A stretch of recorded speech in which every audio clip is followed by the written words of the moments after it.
everyone, today I will be discussing a new topic name is relation. As you already familiar with the word of relation, okay? So relation क्या है? मैं एक example लेती हूँ हमारी day to day life का कि एक पापा है और उनकी बेटी है, तो ये रिलेशन क्या होगा? एक बाप और बेटी का रिलेशन, ठीक है?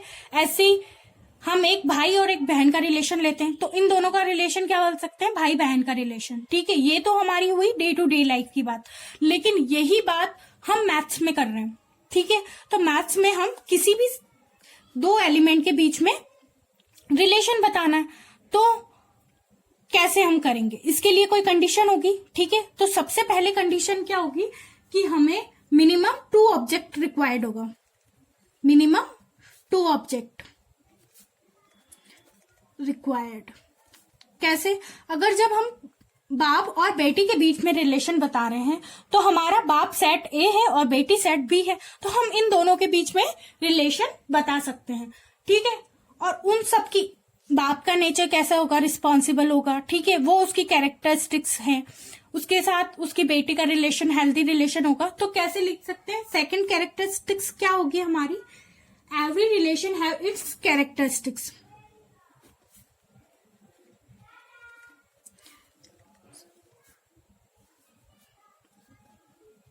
have its characteristics.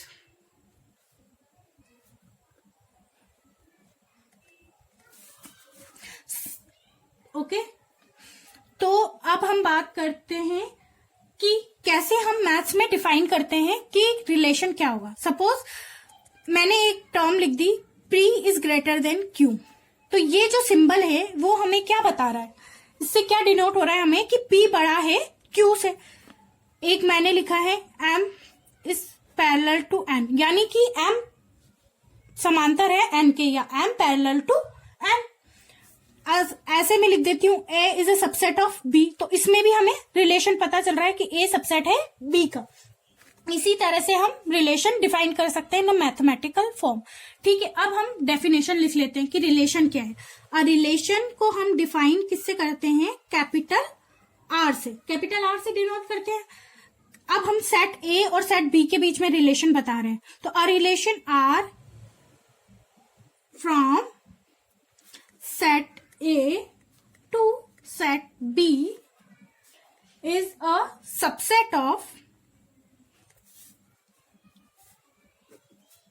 the Cartesian product set A cross B। Suppose मैंने एक सेट A बनाया, क्या था? फादर का, सेट B उसकी बेटी का, ठीक है?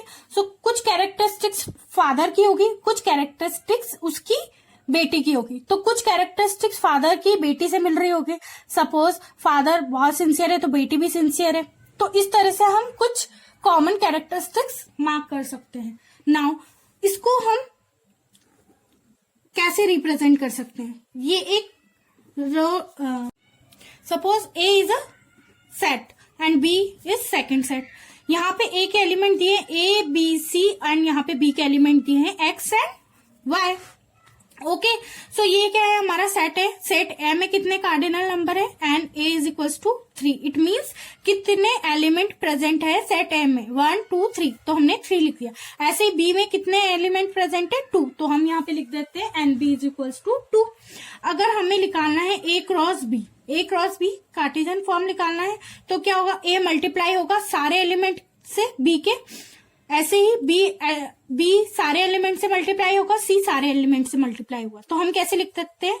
AX AY BX BY CX CY, तो ये हमारा क्या हो गया? A क्रॉस B, ठीक है? अब हम डोमेन डिफाइन करते हैं कि डोमेन क्या होता है। डोमेन हमारा होता है a set of all permissible input, set of all permissible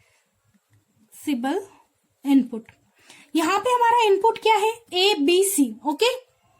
तो set of all permissible input, यहाँ पे सारे, अभी हमने कोई रिलेशन डिफाइन नहीं किया, तो यहाँ पे सारे परमिसिबल इनपुट क्या हो गए? A B C, okay?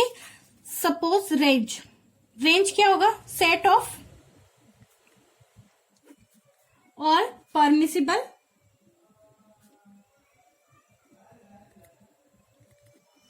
Output. तो हमारे सारे परमिसिबल आउटपुट क्या है, एक्स वाई, और कोडोमेन क्या होता है हमारा, set of all possible output.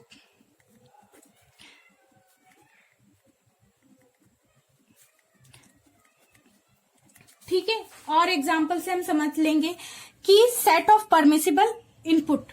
ठीक है, सपोज ए से मैंने एक रिलेशन बनाया एक्स और बी से बनाया वाई।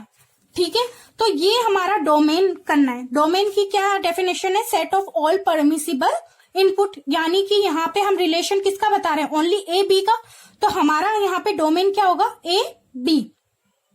ठीक है, क्योंकि परमिसिबल इससे रिलेशन बता रहे हैं हम इसको, तो set of all permissible input यानी कि आंसर क्या आ जाएगा, ए बी। तो हमारा डोमेन क्या होगा, A B. Suppose range, range क्या है, set of all permissible output. तो यहाँ पे परमिसिबल आउटपुट क्या है, एक्स वाई, तो हम यहाँ पे लिख सकते हैं एक्स वाई। और कोडोमेन है set of all permissible output, possible output. तो पॉसिबल आउटपुट एक्स वाई है। सपोज यहाँ पे एक और होता जेड एलिमेंट, तो रेंज में तो हमारा एक्स वाई आता, लेकिन कोडोमेन में हमारा आता एक्स वाई जेड। ठीक है, अब हम बात करते हैं रिलेशन को कैसे डिफाइन करते हैं। सपोज एक रिलेशन है हमें, तो उसको किन किन तरीकों से हम डिफाइन कर सकते हैं। First is roster form. अब रोस्टर फॉर्म में क्या होता है, हमें एक ए यूनिवर्सल रिलेशन दिया है 1 2 3 4 5। ठीक है, और एक हमारा सेट ए हम यहाँ पे लिख देते हैं और सेट बी लिख देते हैं। ठीक है, तो मैं यहाँ पे लिख रही हूँ 1 2 3 4, सेट बी लिख रही हूँ 1 2 3 4।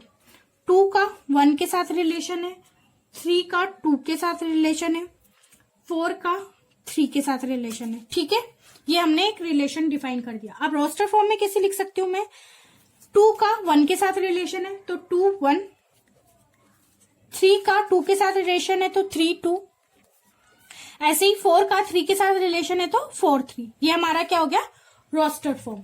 ठीक है, सेकंड है हमारा सेट बिल्डर फॉर्म।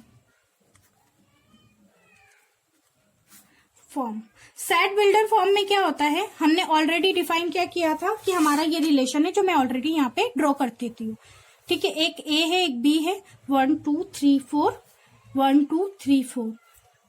1 2 का रिलेशन है 1 से, 3 का 2 से, 4 का 3 से। ये था हमारा। तो सेट बिल्डर फॉर्म में क्या है, एक रिलेशन हमें दिया है आर इज इक्वल टू, यहाँ पे हमने ए बी माना है तो comma A B, okay, is equals to B is equals to A minus 1। Okay, so यहाँ पे क्या है, 2 है और 1 है। 1 कैसे आएगा, 1 इज इक्वल्स टू 2 माइनस 1, तो हमारा हो जाएगा ये। ओके, हमें बी मिल जाएगा यहाँ से। तो इस तरह से हम एक रिलेशन बता सकते हैं सेट बिल्डर फॉर्म में। थर्ड वन है एरो फॉर्म, जो ऑलरेडी हम कर चुके हैं, यहाँ पे एरो से इंडिकेट किए हैं कि सेट ए का रिलेशन सेट बी के साथ कैसा है। ठीक है, इसके आगे वाली क्लास में हम डिस्कस करेंगे कि इसके बेस्ड क्वेश्चन कैसे करते हैं। अभी तक अगर आपको कोई भी डाउट है इसमें तो आप कमेंट सेक्शन में पूछ सकते हैं। Thank you.